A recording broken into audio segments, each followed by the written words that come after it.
outs. It just seems like another call out. And something was said on the radio, and I remember JT's demeanor completely changed. And he said, this is a real deal. As I'm moving towards the window, I start hearing multiple shots. The last two, I guess it was 5 and 6, were completely different sounds. I'm like, that's us.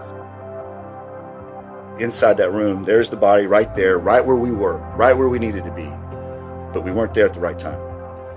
And I just remember the chaos that was going on. I could hear it. I heard a guy just screaming. I hear JT say, give me the baby. And it woke me up, and I went, okay. And I jumped off of the top of the APC to the hood of the APC, and there's this sound I'd never heard before in my entire life. It came out of his body, and I don't know, I'd never heard it. It was just this gurgle. And in that moment, it's so weird, I saw my son. From that moment forward, that was my wife. I swore to myself when I looked at that body on that gurney, I said, I can't be here and have that happen again. I have always loved being a Dallas policeman. I love our badge. I love our patch. I'm so proud of that patch. I'm so proud of, man, I've never not liked it. I'm a believer. I think police work's a calling. I think that's the only way we survive in this. We're supposed to be here. People who are out there right now, you're there for a reason. The majority of the people in this job that truly love this job, that are here to serve people, that's a calling. It's the only way we survive it. Is because, and for me, I believe that God put me in these positions when He knew I was ready.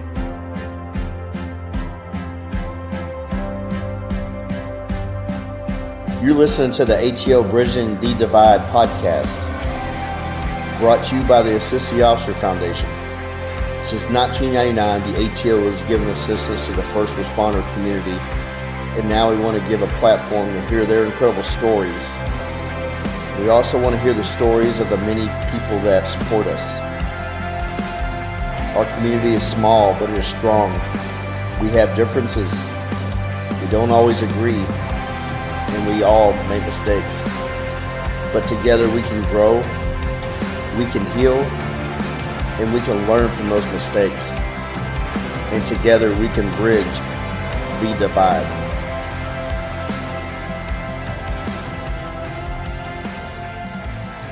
Welcome back, faithfuls and newcomers. I'd like to give a quick thank you to all the support from our little podcast. All those emails, in-state and out-of-state, all the critiques, all the shit-talking, we're growing from it. And I just want to thank you for all the love and support. And we just want to thank you for everything. We're creeping up on the holidays, and we have an early present for the listeners. I've known today's guest for more than half of my life. We met in the Dallas Police Academy in January 97. He sat right behind me the entire academy. We played around, goofed off. He turned me on to the Tickets morning show. We had deep, thoughtful conversations about Quantum Leap. He retired from DPD after over 20 years. He kicked ass at Southwest and Northeast Division. He was an exceptional and highly respected member of SWAT, and now he's a sergeant with the Texas Attorney General's Fugitive Unit. I've been pretty nervous about this sit-down, not because of me being worried about the content, but because I want to do this guy's story justice. I looked up the qualities of a team player. This is what I found. You understand your role. You welcome collaboration. You hold yourself accountable. You are flexible. You have a positive attitude. You commit to the team. And you lift up those around you. When I think of Chris Webb, I couldn't think of a better description of a friend, a teammate, and just a great effing guy. Chris, the stage is yours. All right, that was it. Yep, it's a wrap. It's over. Perfect. We can go now. We're done. Thank you, folks, for tuning in. Joe, that was the strangest thing I've ever experienced. Thank you. It's weird sitting here listening to that. Yeah. I believe about half of it. So that's it was awesome. all bullshit made up. Were you talking about Chris Webb? No, I actually had somebody else's intro, and I had to roll with it. That's good. Thank you. All right. You grew up in Dallas. Yep. And you joined DPD. Was that something you wanted to do? Man, it's funny. I grew up in Lake Highlands. I was very fortunate to grow up in a pretty good neighborhood. I lived right by Northeast Patrol. I don't know what it was. Well, my granddad, he had a scanner in his room. And when I would go to Temple and be with him, I would spend all night listening to that scanner. And I don't know if that was like subliminal programming, but somewhere around high school, I was like, man, I want to be a cop. I think that looks like fun. And that's kind of where I started leaning into it. My dad said, man, that's great, whatever, go get a degree in something else and then see what happens. So sometime in high school, I decided that's something I thought I'd want to do. Well, we have one of our other classmates here too, Randy Aguilar, and nice to meet you. He worked, Randy, Chris, Randy. Yeah, good to see you. Y'all both worked at Southwest together for quite a while. Y'all rode together. Is that right? Yeah, we actually traveled. We went to Southwest together. We were both at Northeast together. He just didn't want to follow me to the SWAT team for some reason. I don't know why. I wasn't pretty enough. I didn't have enough hair. Well, that's for sure. That's for sure. Well, you do Disruption too. You do now. And Disruption. Yeah. Y'all were in the original Disruption, right? The original, the first iteration of that. I think that's actually what kind of got me springboarded to finally get on the SWAT team. So watch out for that. Okay. Yeah, so we started at Southwest after the graduation of the best of the Blue 252, and ended up in Oak Cliff, which was a great place. I know we're not even balanced in the Southeast. Now it's 4-on-2 in here right now. We can take them. Yeah, I know we could. Or we could dodge them because we did that a lot at Southwest. So we rode together. We were partners for a while. Randy's family. We were in each other's weddings, and so... Yeah, I know the guy, and he knows me. Just a little bit. He's got some stories that he can't tell right now. Well, we've already recorded a whole segment where you're sitting there talking, so that's going to be in the blooper reel. Oh my gosh! During the academy, Randy was kind of the class clown For sure. and you were like his jester. And I think it's reversed. I think he was. No, I'm kidding. No, You're about right. Yeah, What did that make you then? I was the sneaky behind the scene. Boy. Yeah. You were the. But you started everything. You really started everything. You let us cover for you. But No. You started everything. So when you went up to, what was your favorite part of working Southwest, other than working with Randy? Well, I was really lucky. I had really good trainers. I went to Steve Paz was my days trainer. I was his first rookie, so he's really hard on me. Then I went to Deep Nights. Went to Don Robb, who taught me. He showed me how to have fun. And then I went to Mark Reed, who showed me what work looked like. And then I went back to Paz, and he's like, "Oh man, you got this. Don't worry about it." Because I guess some of our other classmates had cycled through, and so then he was like, "Yeah, you're good." I liked my trainers. I ended up running around with Paul Inman. Was my first actual partner. I learned a ton from Paul. Paul's still here. And then I fell into working 40/40s on the weekends. I was a weekend warrior with them. So that was, Chad Smith, who was the best street cop I've ever met, about hands down. There's not, I can honestly, I've met a lot of good cops. Chad Smith's the best street cop I ever met. He had a memory he remembered everything about everybody, and he was smart. Ticketmaster is what, if you got a nickname from the hooks, if you get a nickname, you're there. That's a badge of honor, and he was and they put a hit out on him also, which was apparently also that's a bigger badge of honor. Yeah, they called 911 and said, "Bring him on. We're going to take care of him." And we all went. They didn't let us arrest anybody. Remember? So I got to run with those guys, Chad and Frederick and Kurt, Frederick Frazier, Kurt Hibbets, Kent Cox, Ruben Ramirez, Jenna Shackelford. It was. I learned a ton. And I had a ton of fun. Paul Figueroa was in that group. We had a ton of fun. It was still fun, right? It was just fun. It was catching, I was about to say catching robbers. Isn't that? Yeah, No. we still use that. Yeah, that's about right. So I loved working in a small group. I loved that small group team atmosphere. That's where I learned that you can get a lot more done with, you're going to get into stuff as a one man, but you're really going to get into some stuff with some friends. And that started my career is kind of going towards those small groups and working in those deployment squads. Yeah, we're going to get into where that built you up to, because working in those tight units like that, we all have worked on those units, and you worked on the ultimate team setting, and we're going to get into that in a minute. I want to also mention some other folks we have sitting here. I already mentioned Randy. We have Sergeant Josh Hertel and Misty Van Kuren also. And we have a special guest, our sound guy, SWAT member Danny Canetti. He has been behind the scenes doing our sound and making us sound better because we're not technical people, but he has been saving us on this. We want to thank him. And this is the first time he's actually showed up in person and showed his face, but we just want to thank him officially for all that he's done for this. Because he's doing it for free. He had to be here. He knew I was going to break a microphone or something. Yeah, we needed somebody to bounce me out. Yeah, we said he heard Webb was going to say, "Oh, I got to be there." Yeah, he'll break something. This question is for Randy. What was your favorite memory working with Webb? You know, I don't know if I have a favorite singular memory. Work was always fun, but I think more of the off-duty and life stuff that we shared together is probably the most fun stuff I've had. Because, you know, he mentioned we were in each other's weddings. I was on a bunch of dates with him where we'd sneak up from Southwest to where his where he'd meet his wife and her friends for dinner and Yes. yeah. Oh, okay. Yes. Never mind. Settle down. In a different direction. Settle down. Yeah, you know, so I got to see all that and have to listen to him when he was gushing over her when they were the pre-dating and dating and everything they had. So that was good stuff. You know, we worked at Southwest together, worked a little bit at Northeast. Disruption, we had a lot of fun.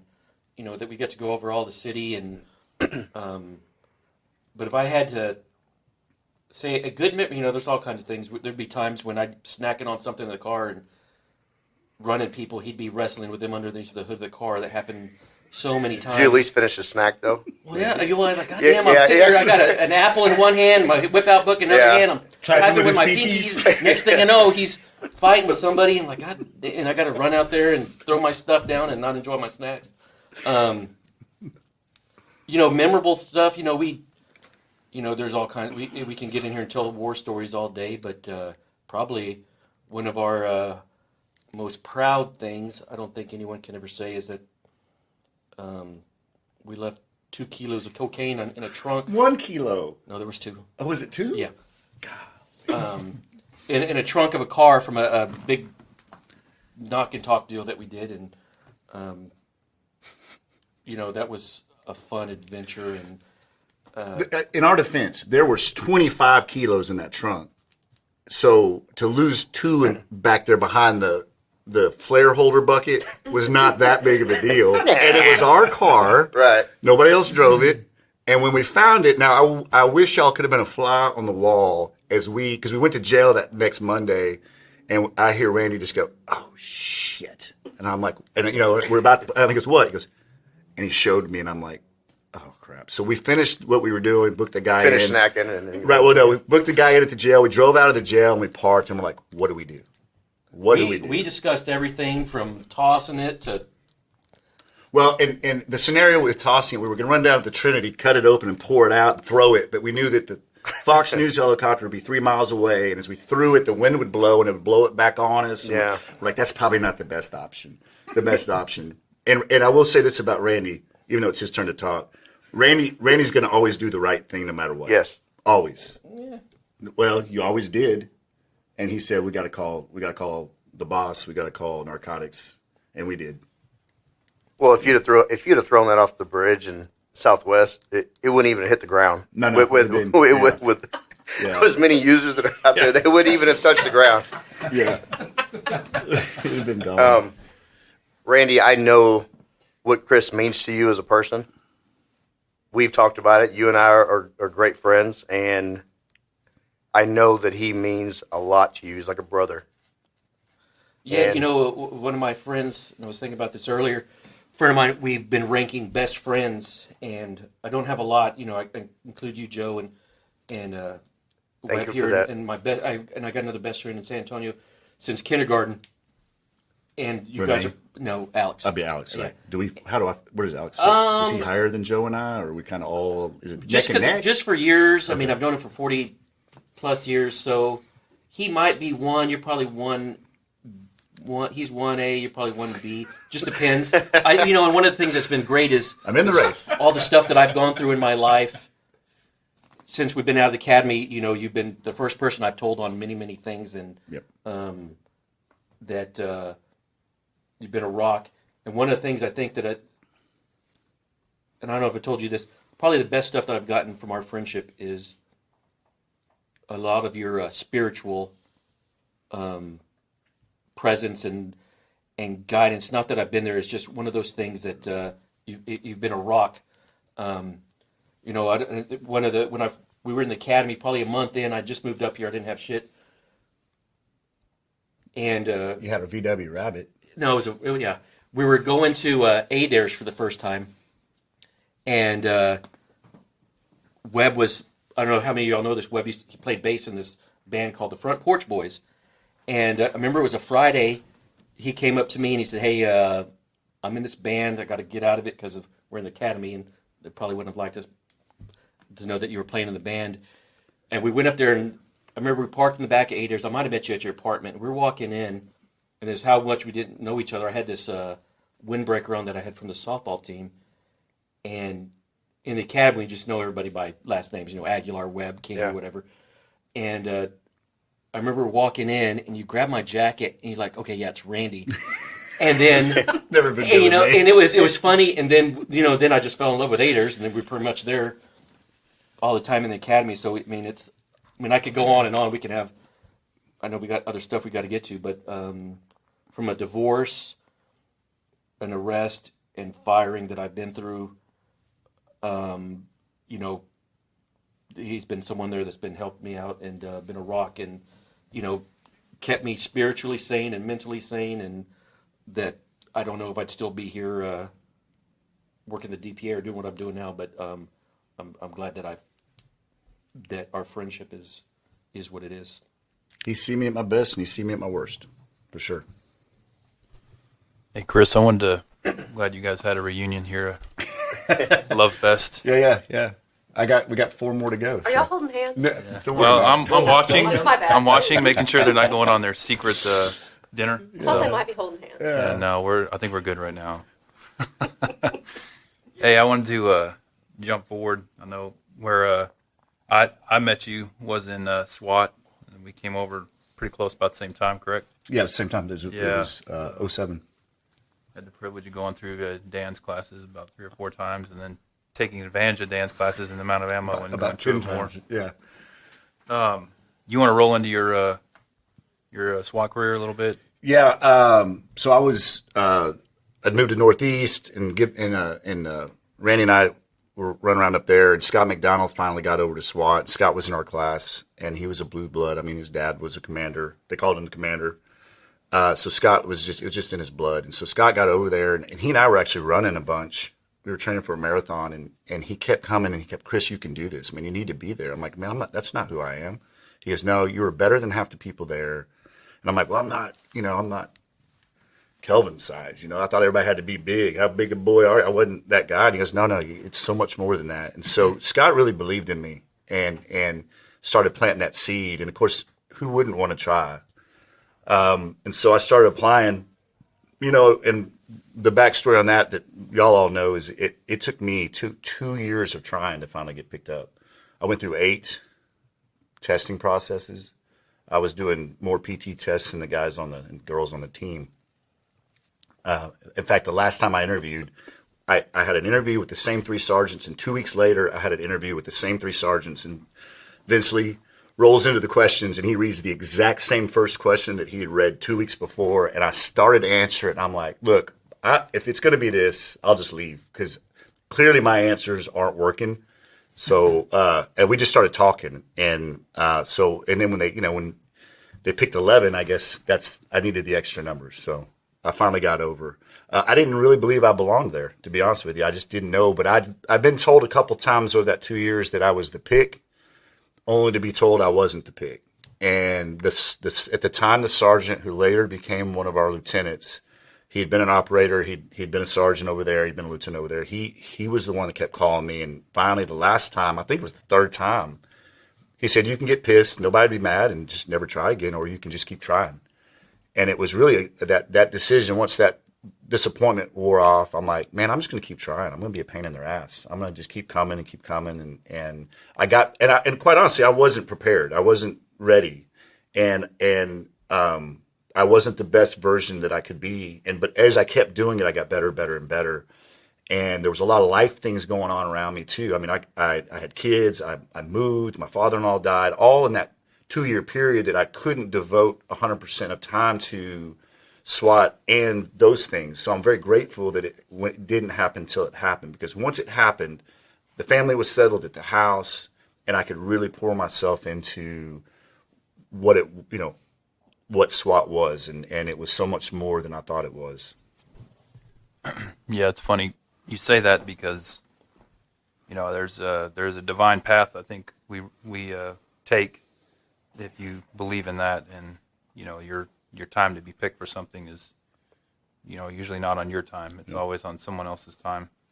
And I have a secret. I don't know if I ever told you guys this, but when I went back over there as a sergeant, I went through our files that had like the interviews of people for the last 30 years over there. I mean, it had stuff in there from like the 90s. Mine was probably the thickest packet. And I found these interview packets, and that's when they used to take a picture with the Polaroid, I guess. And there was a picture of young Scott McDonald, with young Rob Hamilton, and a young Chris Webb. I held that over Scott's head for a while. Yeah, I can imagine. I showed Rob; he didn't really care. I was like, "Well, Chris isn't going to care either." But Rob looks exactly the same. He's just got gray in his hair now. Yeah, and more tattoos. Yeah, well, I got out of there just in time. I had to be covered up in them. What team did you go to? Well, I went to the best team in the SWAT team, actually. and again, you said something, and I want to point out, I'm a believer. I think police work's a calling. I think that's the only way we survive in this. We're supposed to be here.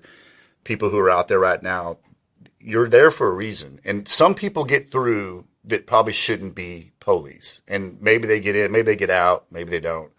But majority of the people in this job that truly love this job, that are here to serve people, that's a calling. And it's the only way we survive it. It's because, and for me, I believe that God put me in these positions when I was when He knew I was ready. It's never when you want to do it. But if you stay faithful and obedient, you're going to get there eventually for most things. And I didn't take those. I mean, it hurt. It's a gut punch to be told no, and you just keep like, man, am I not? You start to question, but I actually grew so much in those no's, and it made me a better person to work through it. And so I got to come over to the 10s, which was Misty. I mean, listen to this hardcore group. I had JT Curtis, Scott McDonald, Misty Van Kuren, KJ, Alex came with me, Alex Steen. Am I missing somebody? That's it, right? We were small back then because we had so many different. Yeah, that was it. We only had 8, right? 8 times. Yeah, did I leave one out? No, that was it. Who was the sergeant? It doesn't matter. Because you're really with the team is the team. That's your group. So we went, and it was funny because JT lived, unbeknownst to us, we were a mile away from each other where we lived, and so which was great because the range was between Central and home. And so any of those days where we didn't have anything going on, I went to the range. I was expected to go to the range. I spent that first year, I didn't take one day off other than the required holidays. I didn't take a day. I didn't burn a day that first year, which was funny because at the end of the year, I took the holidays, so I took all those, but I didn't burn a day the first year because I didn't want to miss anything. I'm sorry, I did burn one day. It was right after, it was in June because I had a family vacation plan. I do remember that. But other than that, I wanted to be there. I wanted to learn. I wanted to get better. And I realized when I got over there, yeah, okay, you're okay.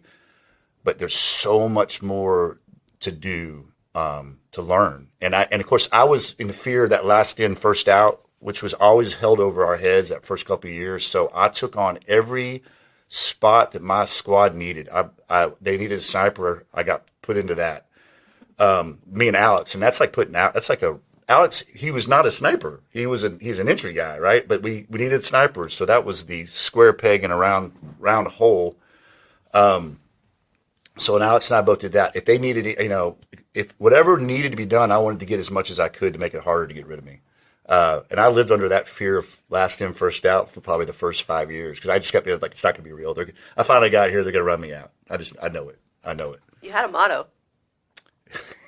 It was a really good one too. Yeah, a really highly motivated motto. You actually just said it. And you know what? If it sucks, we'll do it. If it sucks, we'll do it. Man, I tell you, and it's so funny that I still have that. Like I was doing something sucky down. I was doing something the other day that was whooping my ass. I was trying to put some electric line under a trailer, and it was night, and it was 7,000 degrees, and I wanted to quit, and I was God and I were having it out under that trailer down at the farm, but I laughed. I'm like, it has to be done, and I started learning that I think in college that you just can't stop, it really moved when I got on the SWAT. We're it. This is all there is. No matter what it is, it sucks. Yeah, it sucks, but bitching about it's not going to help, and you just learn to push through it, and you keep going.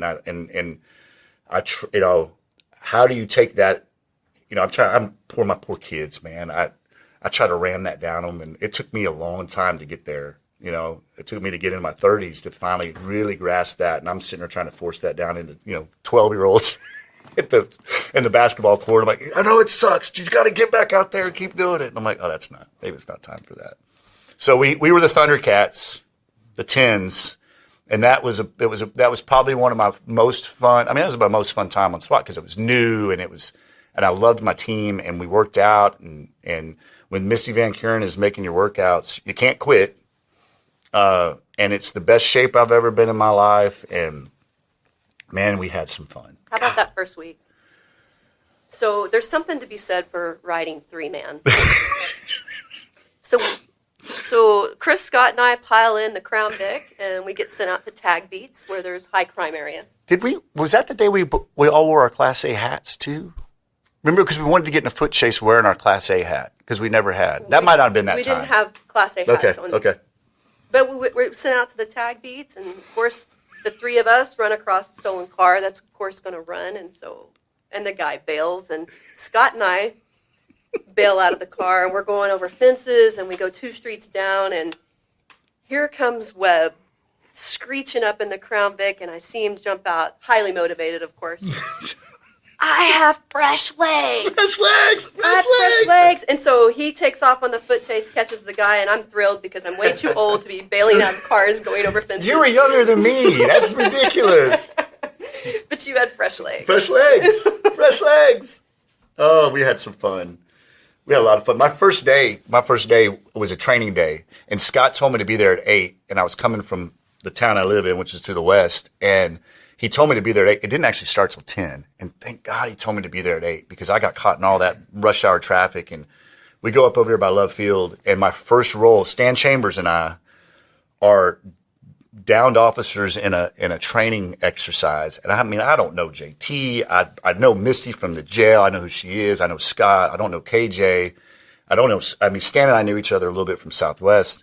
And I just remember that here comes my squad. And JT Curtis picks me up like a bag of potatoes and just throws me over his shoulder to get me out. And I'm like, he's running down the hall and I'm bouncing. I'm like, what in the hell have I gotten myself into? What is this? It's awesome, but this is weird. Yeah, that was my first day. That was awesome. You had no idea a cowboy picked you up, did you? No, I didn't. I found out, though, for sure. And JT being my neighbor, that was a bond that, man, I so appreciated his friendship and his mentorship. And it was different because we were with each other. I mean, we were all, when those squads, I mean, you were with each other all the time. I mean, JT, we were 1087, the lights were going out a little bit on the way home. We used to follow each other because we were going literally to the same place. And he called me and said, hey, man, your lights are looking dim. I'm like, yeah, they're pretty dim. Well, the next day, the Crown Vic wouldn't start. I said, JT, man, I gotta get a wrecker. He goes, nah. He comes over and he literally bumper pushed me from my house in out west down I-30, 28 miles to Central Patrol. That's a real cowboy. Yeah, I mean, he took care of that. So, yeah. Chris, you and I talked for like 2 hours the other day, and I wish I had been recording that. You really don't believe that you've been in critical incidents, like great events. Even though you were there for 7/7, you were there for that crazy Atmos explosion, that gas explosion. Oh, yeah. I want to talk about an incident in June of 2007 in the 5800 block of Martell. In Misty's episode, she talked about it because she was there. She laid the explosives, and she touched on it, and we got her perspective. And the Lieutenant Bob Owens also spoke on it. I have had so many people that some people I don't even know, message me on these social media that we've created, asking about that incident, and they have never heard of it. I remember it vaguely when it happened, but it's kind of shined a light on it now. And you and I talked the other day. I did not know your involvement, and after you told me, I mean, I am sorry that somebody I know has to live with that. And I wanted you to talk about it, if you don't mind. Yeah. How long were you in SWAT when that happened? 6 months. It was my sixth, right. I mean, I think I just got patched in, right around there. Late night call out, Channel 1, barricaded person thing. Hauling ass from home, and get there, and I end up. It's an apartment complex. It's a second floor apartment complex. The seaside, the backside opened up to the north, which was Martell, and so there was a lot of space there. You could see the back windows, the second floor balcony, and I ended up back there on that team. That was I think it was JT and Lee Allen was back there. Scotty McIntyre was driving the APC. My sergeant was in the front seat. Joe Guzman was back there functioning as the seaside negotiator. I think he was seaside I don't know who was doing the main negotiating on it. I don't remember. Stan Chambers I know was back there, and I don't remember who else was back there. So we're back there, and it's 6 months in. I've been to a lot of call outs. It just seems like another call out. And then something was said on the radio, and I remember JT's demeanor completely changed. And he said, "This is a real deal." And I didn't know what a real deal was, but I had an inkling on it. I was like, okay, so this is different. And so, Matt Bain said something about July 7th, and I want to preface it. This is my story about what I remember and what I saw and what I felt and what I knew. I didn't know what was going on in the front. I had no idea to know, because the sergeant's talking on the phone, plans are being laid, and you never do. You throw out what you think. The senior officers will tell their sergeants, "Hey, here's some things we can do." They talk to each other on the phone. Command post is involved. You're a seaside cover guy. You're not hearing any of that stuff. But the plan will be known and it'll be laid out. So I don't know what all they're talking about in the front. And so the plan, this assault plan, is getting put together, and the plan was in the back that three of us were going to go up on the second floor balcony, a cover for the windows, which was going to be Lee Allen, and then JT and I. JT was the hard cover on a port and cover. He was the cover. I was the porting it out. That was the plan. Cool. And I'll stop right there and say, Martell was a complete and utter failure on our part. We lost the most important role that we have. We failed at, which is to save that kid. And the problem I have with it is we didn't use everything at everything that we had. We didn't use. We didn't know that he had barricaded behind the door. If we had known that, that would have changed the charge that y'all put on. It might have even had us do something different. We had ways to know that. We have camera that we could have used that could have got eyes in, and we would have known it. We didn't use it, right? There's some things we didn't do that we should have done. Explosive breaching was still very new in our department at that time. Jude Braun brought, you got to have Jude Braun on this. Jude Braun is, well, I could go for hours talking about Jude Braun, but Jude, it was very young. Explosive breaching was very new. We weren't really doing simultaneous breaches at the time either. So the idea of coming through two doors or something was still kind of new.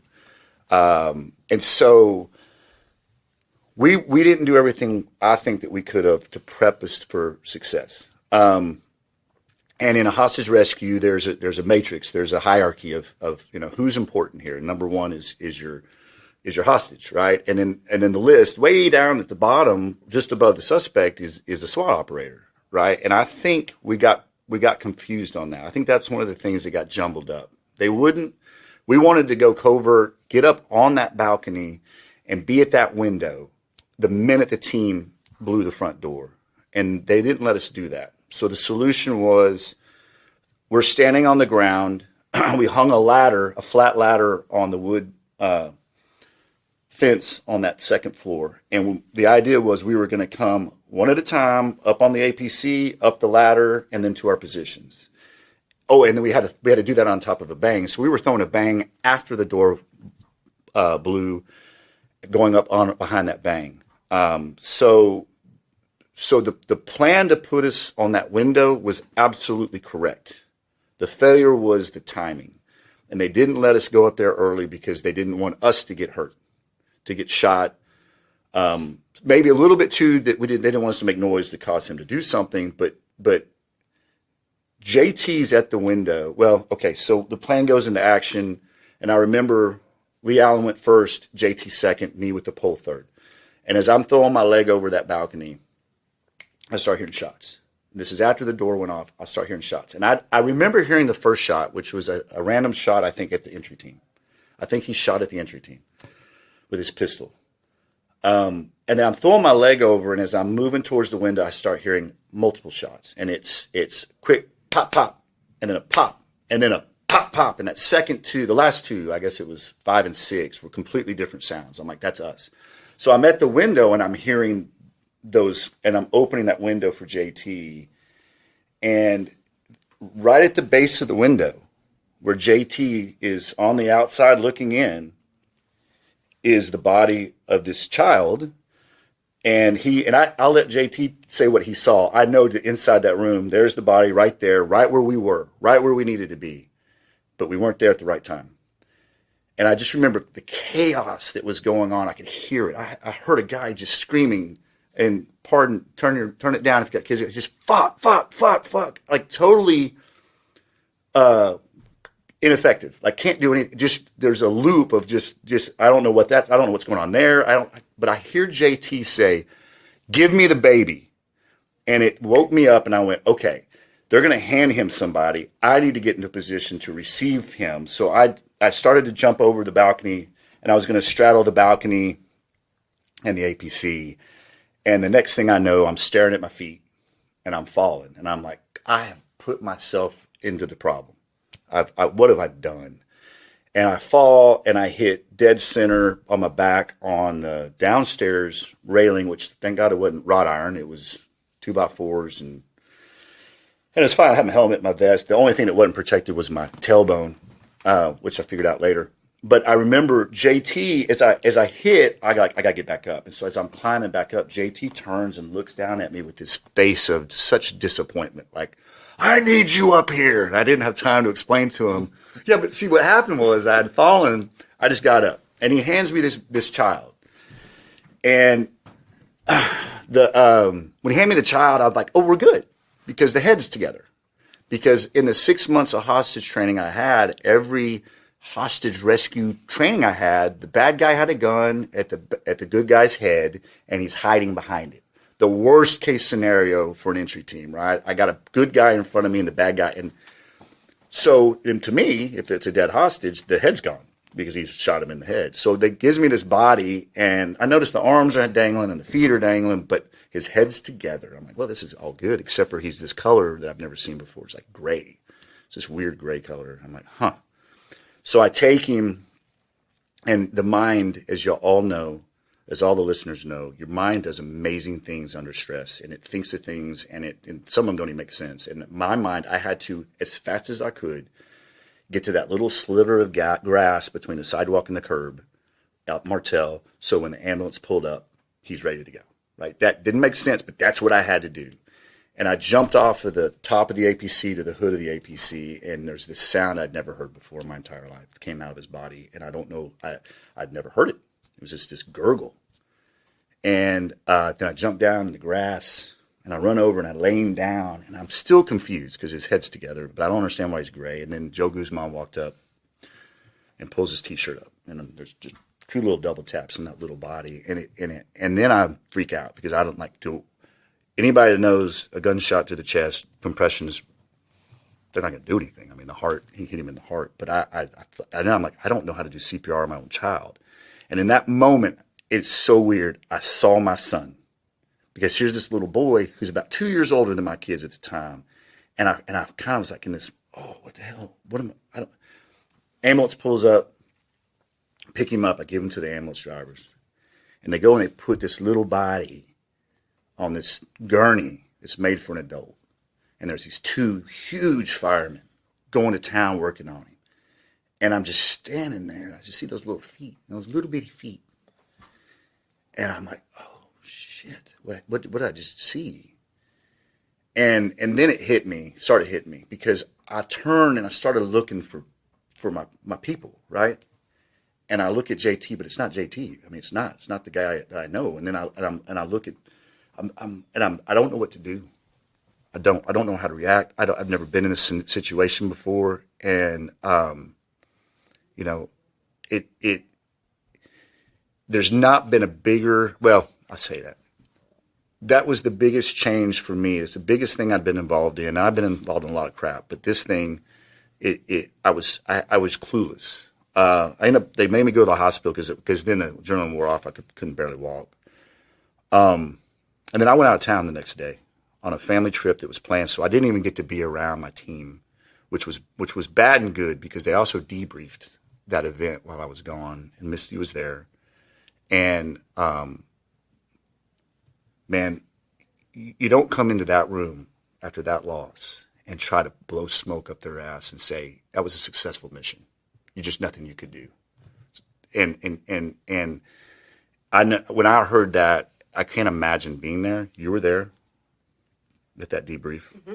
We were all there. Yeah, but so a couple of things. That was my why. That became my why. Before that, I wanted to be on SWAT, probably more for an ego thing, for something I didn't even know. But from that moment forward, that was my why. That's why I got up to go to work every day. That's why I stuck in those workouts with Misty when I hurt. That's why I went to the range every day. And how many times we trained second floor dual entry assaults on hostage rescue. We even built a totally sketchy ramp that Tom Seibel found, got us built with a single post in the middle, because I swore to myself when I looked at that body on that gurney, I said, I can't be here and have that happen again. I don't know that I can handle it. And that changed my perspective. Now, something interesting happened a month later. It was July 30th on Lomax on Channel 3 up there by Skyline. Hostage rescue. Guy kidnapped an infant that wasn't even his. And you're like, I mean, we're still reeling from this other thing. And we got there pretty quick. Misty was there. Scott was there. I was there. I don't remember who else was there. Kind of had a hasty emergency assault team together. And we got to near the front door, and it was tactically really bad because he had a really bright light by the front door, and there was nowhere we could get. And so we were sneaky pooing up to try to kill that light. And the guy opened the door. Misty tased him, and I think he ripped him out, or he just slammed the door and it ripped him out. He had on one of those really puffy jackets. So it really didn't get him. So we didn't get he pulled on it, but it didn't get a good contact either, and we just barged in. Yeah, he slammed the door, and Scott screaming, "Slammer," reminded me that I had a job, because I think I was light bulb guy too. So we slammed the door, successful deal. Bad guy gets arrested, baby's fine, and we never spoke about it again. We never talk about Lomax because we did what we were supposed to do. Right. And all we talked about, and I think we still talk about, was that loss. It deeply affected a whole lot of people. Everybody, really good humans who try to do really good things were deeply affected by that. Can I jump in? Yeah, it's your deal. No, it's your deal. I appreciate you sharing that. And so where I'm at in my career right now, looking back at that, I remember doing that debrief because we all got in there, and that's when we had a particular chief. We had an administration that was over us that was not supportive. Those were horrible times for us, especially just getting over there. I know for you guys that have been there for quite some time, that was a horrible, horrible time. That bullshit about LIFO. It wasn't important to anybody else but the patrol work that we were not functioned to do at the time. And hearing this hurts. I wasn't there, but I know you're hurt. I know you still feel it. I know everybody feels it because we've talked about it before in the past. And the one thing I would say is this being a platform, and I hate to do it, but if there's any administrators or leaders out there that are over a SWAT team, this is not only a complete failure on the part of allowing people to decompress and talk about these type of things, but the whole premise of this was that it was a success because none of the officers were hurt. You can't go into a room with police officers, no matter what their status is or role on a police department, and tell somebody that they were part of a situation as such, and that's the only thing that you can come in there and say, and that's the only thing that you can provide for somebody is that right there. And that still to this day pisses me off. As a matter of fact, that my sadness and pain just turned to anger when I started hearing all that, and it's very frustrating, especially to see how many years are we into this now. This is something. I mean, you guys were there. You'll never forget. I will never forget. 14 years. Yeah. And I wasn't there, and it's very frustrating to see that, and yeah, I just wish that people would hear that. We do such a good job of putting people in positions, especially administrative or leadership positions, over special units such as SWAT, who are not capable and not credible enough to take care of that.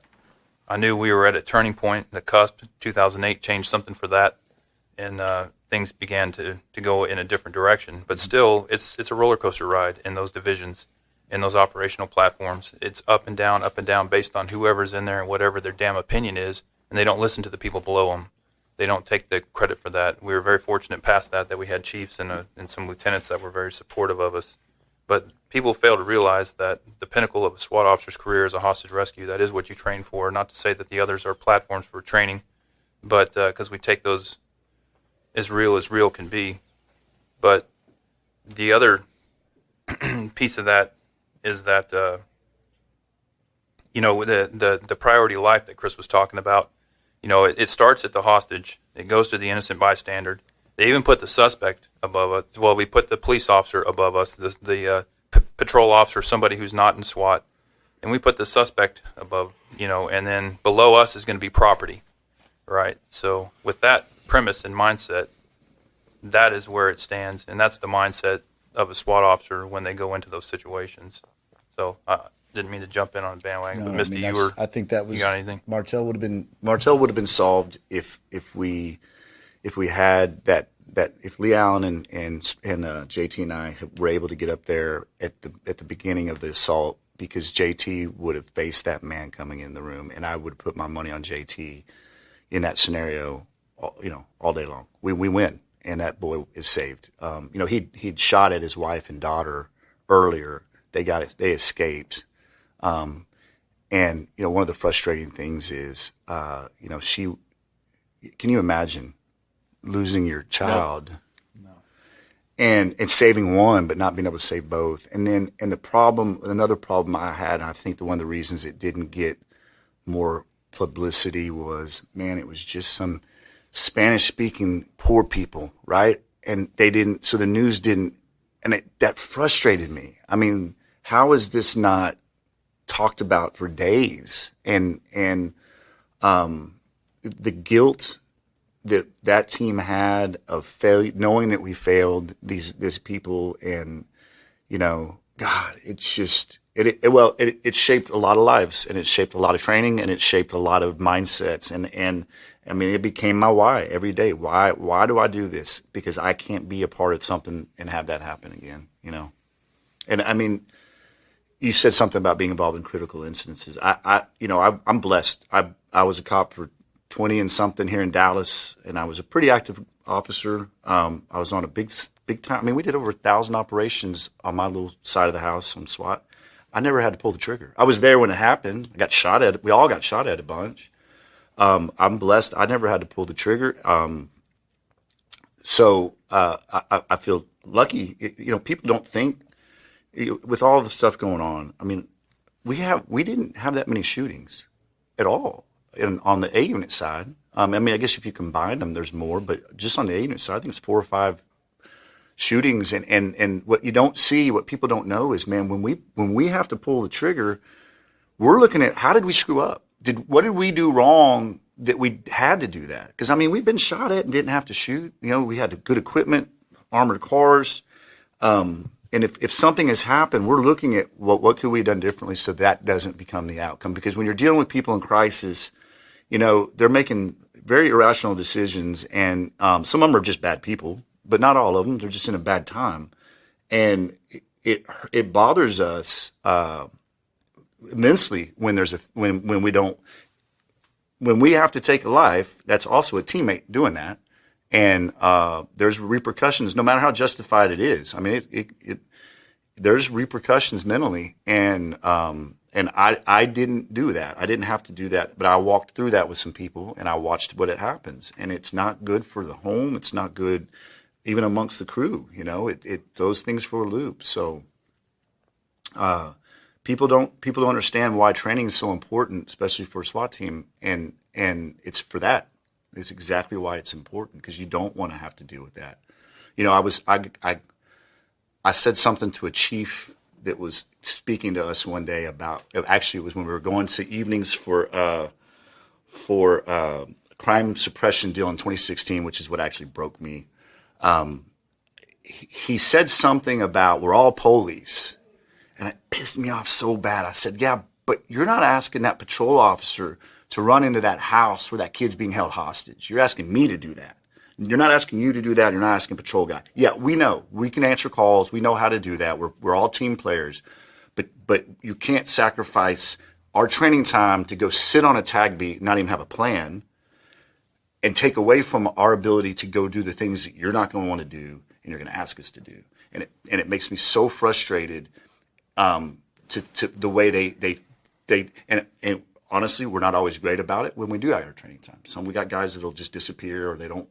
And that's on us, and we self-police that. But when an administrative person looks at that and says, well, you're all cops. Yeah, you're right. We are all cops. And I do not mind I'll go chase dope today.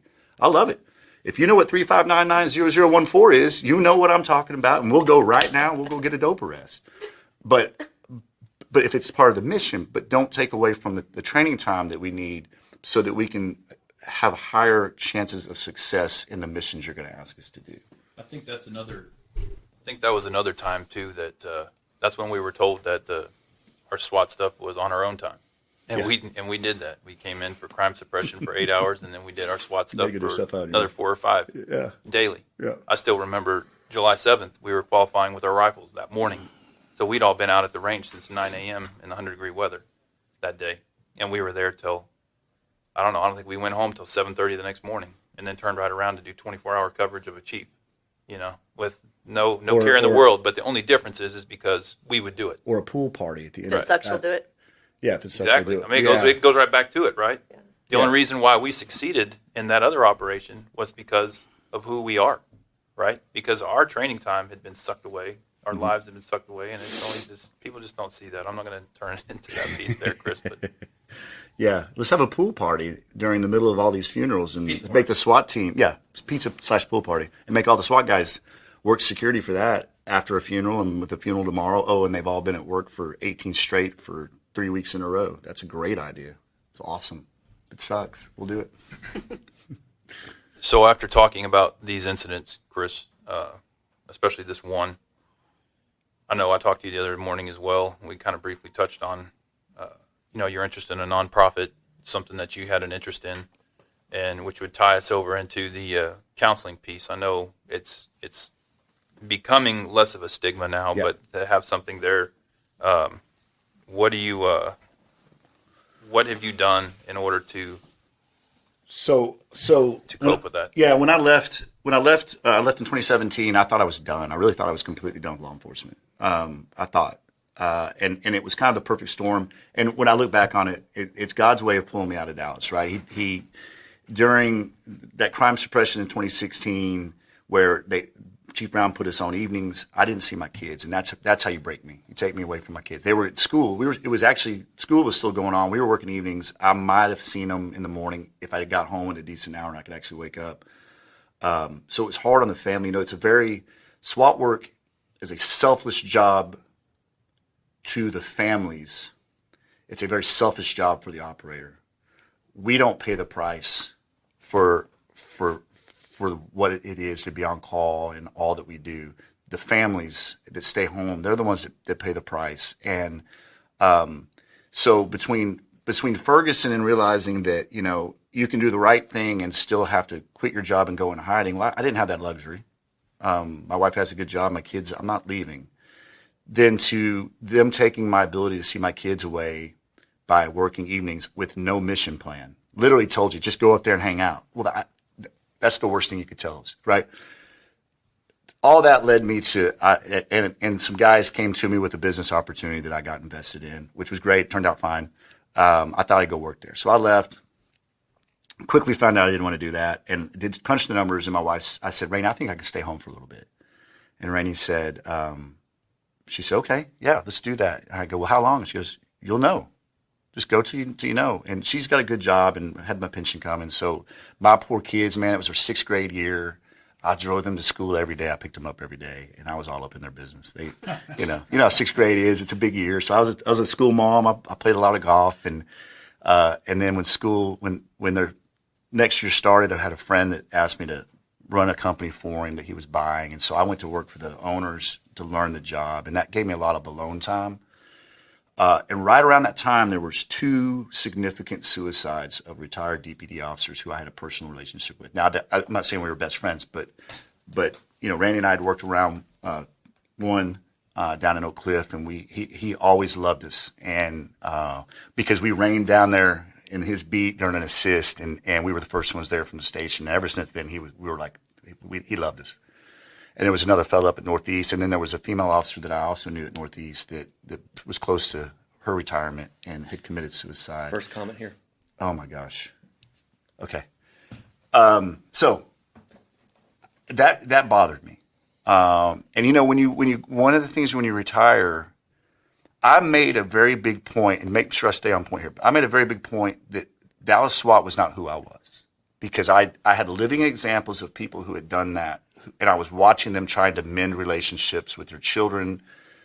And I was like, I can't be that person. But what I didn't realize when I walked away was how big just being a Dallas cop was about who I was. And that caught me off guard. I have always loved being a Dallas policeman. I love our badge. I love our patch. I'm so proud of that patch. I'm so proud of being this, because it's this thing, it's this entity that and you can talk about how it's all gone to crap, and every old head we met, you need to get out of here, and man, I've never not liked it. Now there's days I hated it, but I've never not loved and not been proud of it.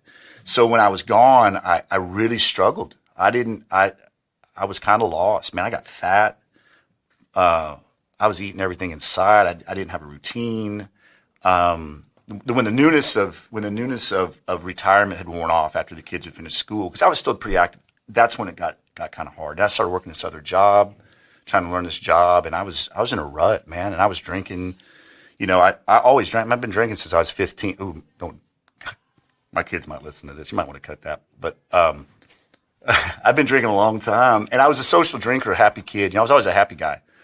But somewhere along the way, that drinking sometimes would evolve into something else. And it was never to forget. It was actually, I think, I drank to get in that sweet spot where I still have my rose-colored glasses back. I was that old Weber that's fun, that didn't have a care in the world. I missed that kid because that kid died, right? This job robs you. There's pieces of you that die in this job over time. And it's not necessarily bad, because the world's a beautiful place. It really is, man. There's so much love, and it's a great place. But when you work this job on the streets, the firefighters know this, paramedics know this, heck, the MEs know this, the guys that come and pick the bodies up know this, man. There's such a fine line between this beauty of what life is and friendships and love, and then just kicking those rocks over like Bain says, and the reality is, man, we live in a fallen, gross, horrible world too. And it is a really weird deal to balance in that. And so, I'm battling with all that as I've retired, and I've got these. So I'm pissed because these people have killed themselves, and I said, man, what can I do? What can I do? And I wanted to, you know what? I could do these weekend retreats to introduce people to counseling, because that's what we obviously need. Because when I worked on the SWAT team, I had my therapy group. It was my squad, right? And they stepped over everybody I stepped over. But I got taken out, took myself out of that. I didn't have that anymore. And so, I wanted to do these retreats, and I actually talked to Tony Andahar. He gave me a book from Dr. Tanya Glenn, who her whole practice has dealt with first responders, and it's called First Responder Resilience. It's a $6.89 book, and everybody needs to read it. She's actually agreed to come on eventually on this show. And so she actually from her. Is also my agency's on-call doctor. So we actually met with her. Ray and I met with her, and we agreed that she was going to put together the counseling piece. And I really wanted this to be 5-star, waiting on hand and foot. I wanted to knock you out, and I wanted to bring single officers in, 4 or 5 small groups. And I was telling a friend about that, and they're like, "Oh, so you're going to use your police work and SWAT stuff? That's going to get your foot in the door." I'm like, "Yeah." She goes, "And then you're going to stand up there and tell them how great counseling was for you." And I went, "Oh, I've never been to counseling. I have no idea what counseling is. I have zero idea." She goes, "You think that might be a problem?" I was like, "Yeah." So we set a date I set a date. I said, I got to set a date to get this thing going. So I set a date for April of 2020. So if you go back to March of 2020, the whole world stopped. And so I took the whole thing and put it on the shelf. Then I got hired in April of 2020 with this agency. So it's not something I'm not doing. It's something I've just kind of put on hold. But through that, and meeting with Dr. Glenn and reading her book, it should be required reading for every academy class. I read it in a day. And if you know me, I can't read a pamphlet in an hour. So for me to be able, and I'm like, I needed to know this before now. And I went down and listened to her speak in Houston at the TMPA conference, which is how I ended up with this job. Long story. But while I was down there, I wanted to see how people reacted to her, and it was amazing. Room full of old head cops and young cops, and they had not one person was looking at their phone. I sat in the back. I was watching them more than I was watching her, and she had them, she had me. And because she knows our language. And so I'm so glad that she's coming on, because it's going to be amazing. So I actually went to counseling twice. And one of the things I went to was this woman, they offer, what I read about, I asked about EMDR. And so I asked about EMDR because I'd read about it in her book. And so I did it. And I don't have one, I know I talked about Martell, but there's 1,000 other things. I had a woman try to cut her own kid's eyeballs out, right? Succeeded on one because he interrupted. There's all kinds of crap. Well, you've all got it. We've all got these stories from patrol or from SWAT. You get so numb to stepping over dead body. Y'all checked her? Yeah, she's dead. Okay, what do we got? We had 4 bodies in one night on 2 call-outs. One of them was with you, the guy that was going to kill himself. Oh, they're in Carrollton? No. No, over off of the apartments on Garland or Grand. He said, "Bring the police so I can kill myself." Oh, that's right. Yeah. And he waited, and we pulled up, and he looked at us, came and sat down, and I watched him shoot himself through that door. yeah, Marshall did, Milligan did. Yeah. We pushed in on him, and so there's all these things. And I told her, I was like, I don't have one thing. I don't have anything. I just got a whole lot. And so we did the EMDR, and I was like, "Doc, I don't think anything happened." She goes, "Hey, that's no big deal. It's great. And I went home, and I told my wife, nothing really happened. And then I went to bed. I went to sleep. And, man, I'm telling you, this wasn't your old school, bullet doesn't come out the end of your gun, so you're slinging it dream that I know we've all had. Yeah. Trigger don't work. There's a whole bunch of people in their squad cars right now laughing, going, I've had that same dream. My bullets always stop short. Mine just fell, and so I'd like to try to sling them, So I had, but that was not like this, man. It was so real, and it was intense. And it was a combination. I was mentoring some young men over in my in my community, and they were involved in it, but it was also police work, and it was crazy. And it was one of those things. I woke up, I didn't know what happened. I literally thought it actually happened. And I'm like, what the heck just happened? And I told Rainey, and I'm like, oh. And something moved in my brain. It moved something from one lobe to the other, or it got filed correctly, or something moved. I don't know what it is. I'm not saying I woke up the next day and all of a sudden my rose-colored glasses were back, but something was obviously moved in my brain. It had a function. Something happened. So I called Doc. I was like, hey, something happened last night. I don't know. And I haven't been back. But it definitely, something changed. Well, I'm glad you mentioned that that EMDR. We actually have 2 counselors, the ATO. We provide the free counseling to first responders. And Dottie Claggett and Melissa McLemore they specialize in EMDR. Fantastic. Yeah, I'm a true believer. I can't explain it. It seems like some kind of voodoo, weird stuff happening to you. It's not. And I would highly recommend if they suggest you try it, just try it. I mean, there's no big deal if it doesn't work, but something happened. And I've actually read a lot about it since then, and people talk about how it's changed them, how it's worked. So I highly suggest that. So so here I am in this rut. I'm in this rut working for this company, and I'm like, man, something's got to change. This is not who I am. I went on a bike trip with my son. I was out of shape. I don't want to be that guy, And so I started. I'm a routine person. For me, for my mental health, I have to have a routine. And so I got back in the gym. I've been more consistent than I've ever been before because I need it, not for physical fitness, but for mental fitness. I know that's what I need to do. So started going to the gym. I gave up drinking. And I only say that because everybody that knew me, that was part of my personality. It was part of who I was. Everybody. I mean, Weber, he was my... Weber and Masty. Yeah, Masty shows up sometimes. Sometimes, yeah. Well, and it's funny. It's so funny. Masty hadn't been out in a while. Well, Weber and Masty were a really bad combination. Yeah. We had a lieutenant that, Missy and I were together so much, we had a lieutenant that just quit calling us Chris and Missy and just made up a new name, Christy. And we're like, who the hell's Christy? And we finally realized he was actually just combined Chris and Misty and just started calling us Christy as one unit. Who was that? That doesn't matter.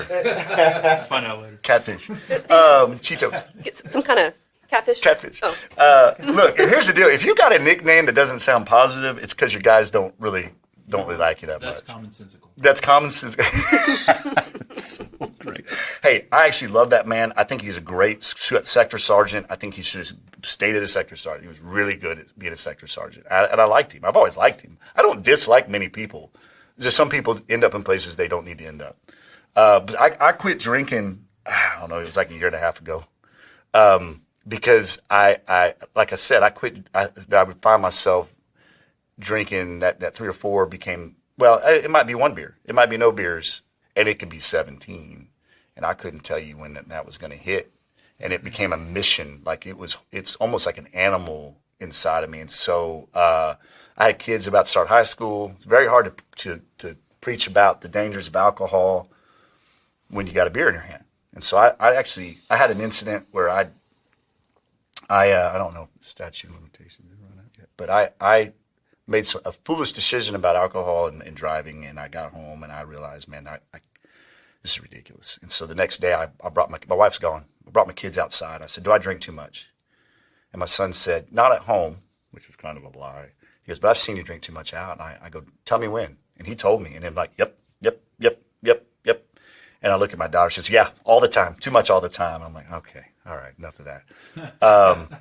So that was an eye-opening experience. And it's hard. And the only reason why I bring this up is if you're struggling with it, man, you don't have to stop.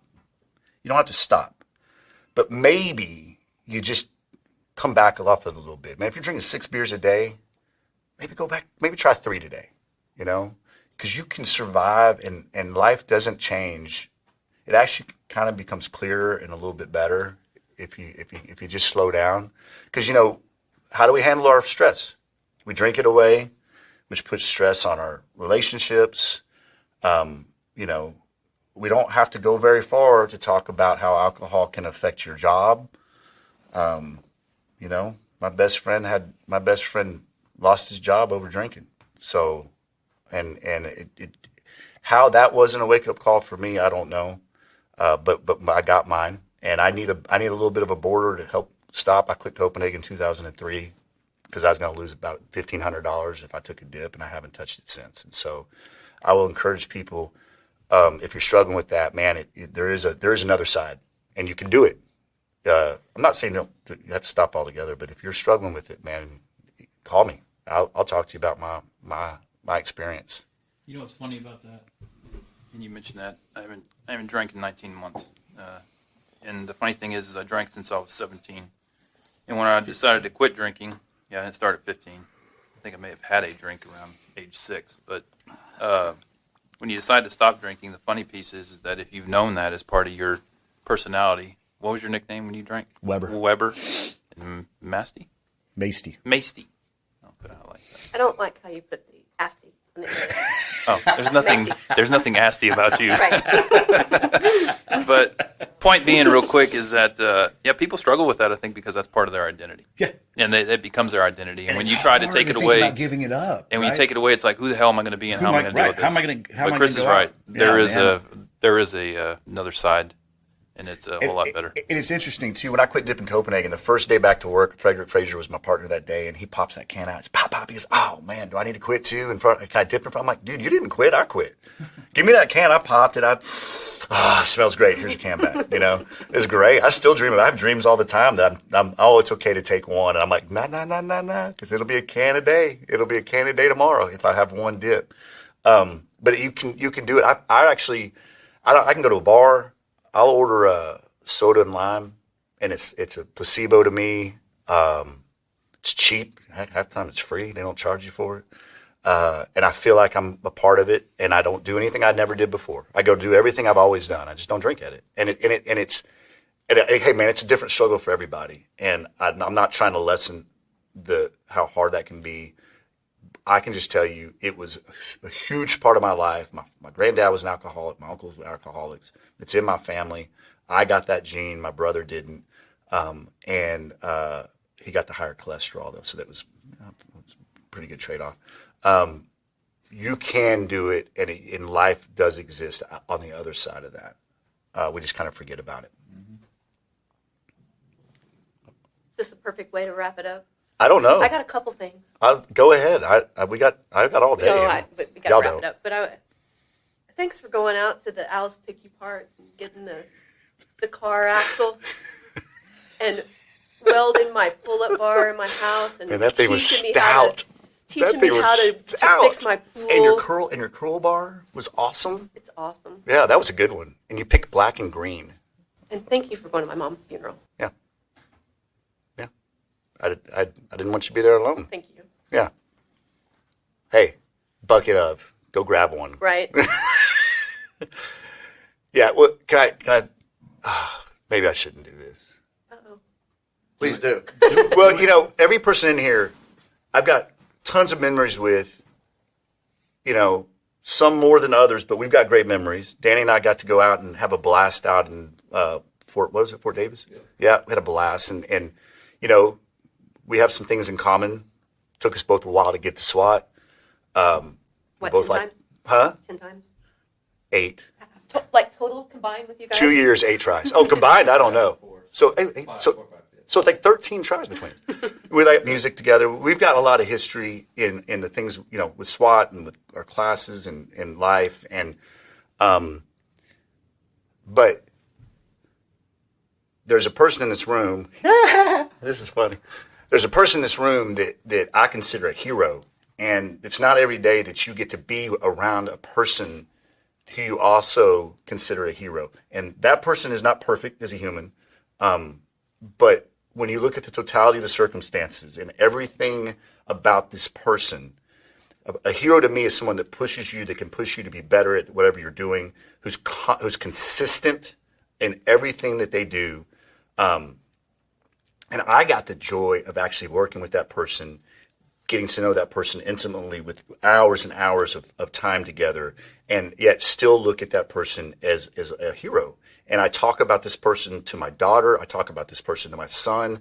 When I'm telling stories about pushing through when things are hard, that name always comes up over and over and over again. And it's Misty Van Kuren. And Stop. I know. Stop it. Well, it's fine. I mean, we'll go get something to eat. I'm focusing on the veins coming out of your biceps. and you're such, there's so many people I know that feel that way. And it's even more than y'all know. It's even more than that you've heard. It's so much deeper. There's so many more. That onion has got so many more layers that you don't even know about. And it's all, and like I said, man, we're all flawed and we're all working to be better. Some people just have something a whole lot of something that I didn't even know I had. Actually, I didn't know I had a lot of the fight that I've got. I found a lot of that on SWAT. I found a lot of that on the streets in Oak Cliff, and it was there. I just didn't know it. It was always there. I didn't know how to bring it out. And so certain people, Scott McDonald's one of them too, that just drew that out of me. That they saw it. Jude Braun is one of them. He saw something that I never believed in, but so if y'all only knew what you had, and what's great about Missy and I is we won't talk for a while. I mean, just not out of just life, and then I'll get a text. Random text, Shiner bottle on the top of a Harley, and I'm like, "Yep, that's my buddy right there, right? And all that tells me is she's doing something, and she thought of me, and that means a lot to me." And so enough of that you love mentioned fest. something one time, and you said fuel, and you brought fuel to our team. A level of fuel that made us better, and you're an incredible teammate. Well, but see, the difference is, I didn't. What makes a good boxer, right? It's usually not the Harvard graduate, right? It's usually somebody that had to scrap and fight from the time they walked out of the womb, right? I grew up in a home where I had everything I needed. I had 2 loving parents. I went to college. I was an idiot. I was just a bebopping kid. I didn't know. So I don't have a lot of the fuel that Misty got, because that's not the upbringing you had. But what's interesting is, so your fuel came, there's so much in your history that fuels you. And thank God you ended up on our team, right? On the good side.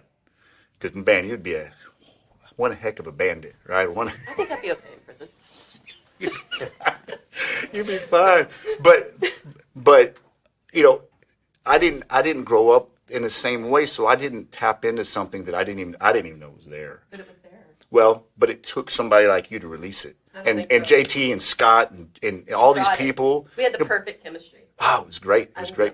It was great. There's All right. nothing more cooler than a perfect team. Sorry for all y'all. Yeah, Sorry that for was just yeah. down memory lane. Maybe we might have to just cut that out. I don't know.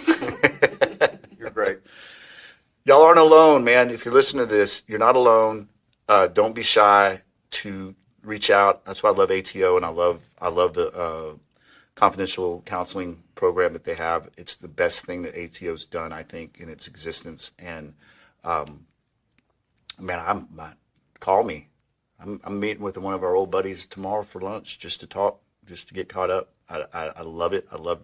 Y'all need to be proud that you're in Dallas. You get the best training. You get the highest volume of stuff. Police work is the same everywhere. It's the volume of it that changes. And so if you're working in Pantego, Texas, you're going to see a murder. You're just not going to see many. But if you're working in Dallas, you're going to see a lot. So be grateful you're on the greatest department in the world. Chris, I think that's a perfect way to wrap it up. I think we hit a home run. Danny just texted me and said, "This is the best podcast ever."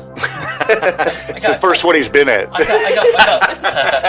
I got one last thing I want to tell a story, and it's going to be real quick. Webb wanting to go to SWAT all the time was big, and we were describing one time when we were in disruption, we had to ride. SWAT guys were riding with us, and I had this guy, and we were talking about who was it, and I was trying to describe him, and I said he just looked like a man. And we knew who he was. I'm not going to say his name because that's not. And that was my perception of what a man might have looked like on the outside. But in my 25 years of friendship with you, but you are a man. Everything you do and everything you've done and continue to do makes you a man.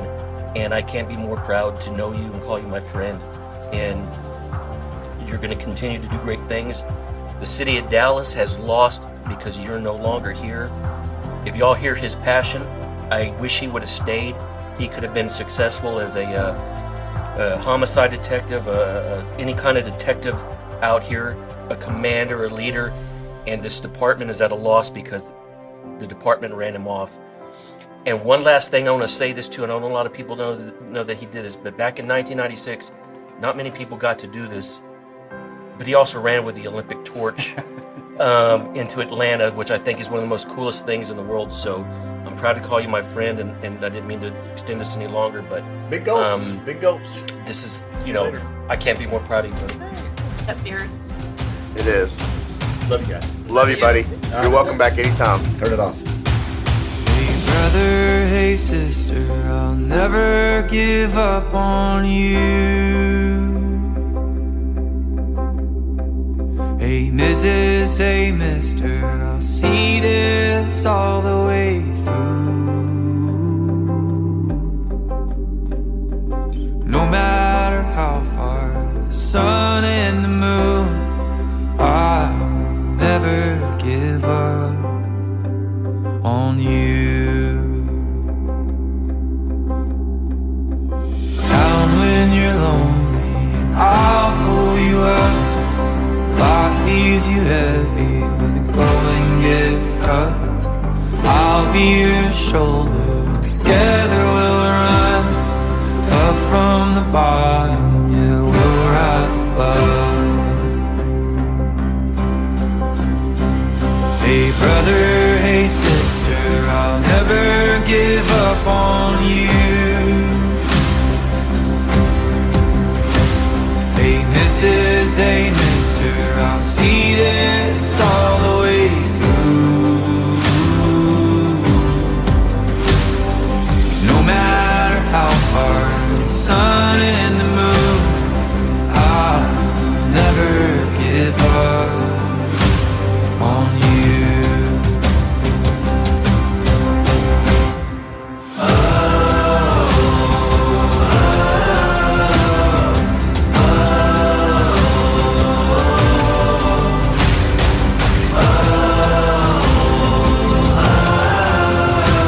I'll never give up on you.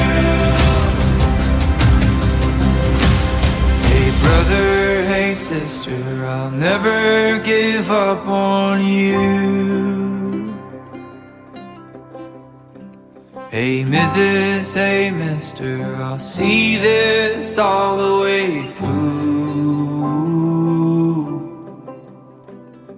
No matter how far, for the gold and the blue, I'll never give up on